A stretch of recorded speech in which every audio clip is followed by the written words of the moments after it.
sanibonani. Niyaphila kodwa? Akekho engisukuma nakho. Kodwa nje namhlanje siphelezela uTshebe okumphathi wami. Ngibhlungu kakhulu ngazi ukuthi kufanele ngiqalephi. Ngiphinde ngishonephi sengikhalileke ngadela. Ngoba ngiyabona ukuthi uhambe impela. Mangibona ningaka nizomphelezela. Ya. Ngiyahanjwa kanzawethu. Akekho umuntu ohleli, akekho umuntu okhona. Sikulayini kodwa ukuthi lo layini esikuwona kumayelana nani ngeviki ephelile besibeka kwimthetho umama kaManani. Namhlanje sesingitshela sithi asazi ukuthi senzeni, sicela uNkulunkulu asithethelele amacala ethu. Sizothi nje kuTshebe alale kahle, sizohlala simkhumbula njalo ubhuti wethu obe namahlaya akade wenza kodwa engezokuhleka yena. Ulale kahle mbela lekuzwayo, sizohlala sikhumbula njalo. Ngiyabonga. Ngicela ukuphendula nodaba umbuzo.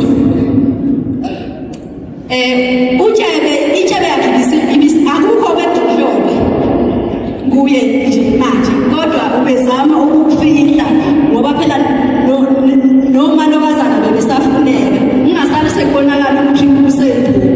Siyabonga. Siyabonga kakhulu.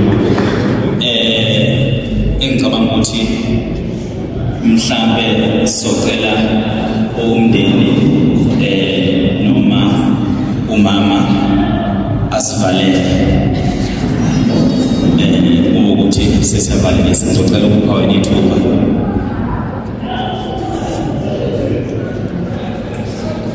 Okay. Sothanda ukuthi sibonge kakhulu futhi sishayele ihlombe ufike ufika ukuthi umnikelo wethu uhlanganisile 1.8. Sicela sishayele ihlombe. Siyabonga.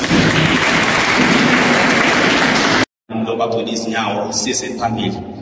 Ngiloze yami yasekhanyeni ngithathe umbeke enyameni ngokuba namhlanje bekumele ngibe uhambo olubheke kubaba oluzongipholisa amanxeba amaselethe ukuthula ezinhlizweni zethu. Kodwa baba bengisacela ukuphila. Ngicela ukulithatha lelo hambo ngipheke umhlabathi ngoba ngaphansi kwawalikho ithemba. Simo zomhlaba siyagibelana buhlungu bomelele enhlizweni yami. Ngizwe izwi likhuluma ngesibibithwala ithi imizimba kasithwalana sakuseduze sibekele imani lapha izulu linethemba. Nkosi bengisacela ukuphila ngoba thina sihlukudlu bekhasi inhliziyo zenzile zophi igazi. Bebuza omama bethe kabale ingane ekhuluma usizi ngomlomo wayo. Ikhuluma amagama aqhasha izidlanzi kunokumsiza usizi ngoba wahlafuna amagama lomela kabuhlungu ngathi nezinhlabathi zamathuna. Zihlobo zami zegazi ngabona sikhuluma ngapha amagama bethu agcwele izinyembezi. Ingenxa zobuhlungu bokuhamba kweqhawe lethu uphumule babuTshebe. Siyohlala sekuthanda sindima kaMaskandi. Ngiyabonga kakhulu. Sale kahle.